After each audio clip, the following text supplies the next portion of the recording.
Ouessant, la belle endormie, ou bien en passe de vivre une seconde jeunesse, nous sommes allés à la rencontre de la nouvelle génération. Prenez Ondine Morin, une jeune fille de Lille.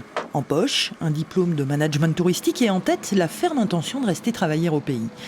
Son mari vient de s'installer comme marin-pêcheur. Depuis 1 an, dès que la marée le permet, les jeunes mariés organisent ensemble des visites en embarquant des touristes à bord du bateau de pêche. J'en avais marre de voir tous les jeunes de ma génération quitter l'île.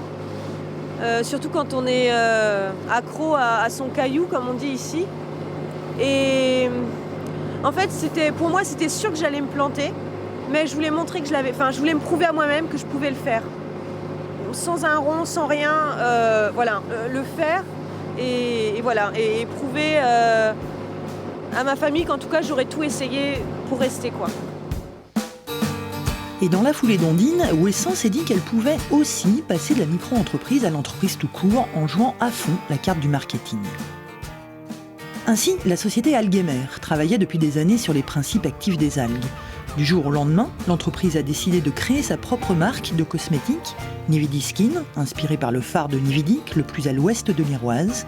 À la clé, 6 emplois créés, dont celui de Lydia, ouessantine d'origine. Le but, c'est ça, c'est de montrer qu'à Ouessant, on peut faire autre chose que du tourisme. Il n'y a pas, c'est vrai que c'est pas toujours facile.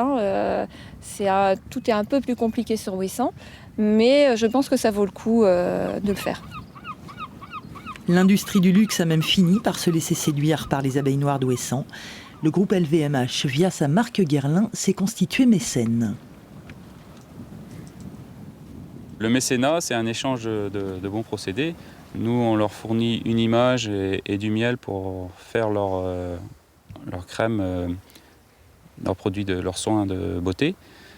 Et en échange, ils financent une bonne partie de mon salaire. Au total, ces 5 dernières années, une quinzaine de couples sont revenus habiter sur l'île et les écoles comptent désormais une 50aine d'enfants.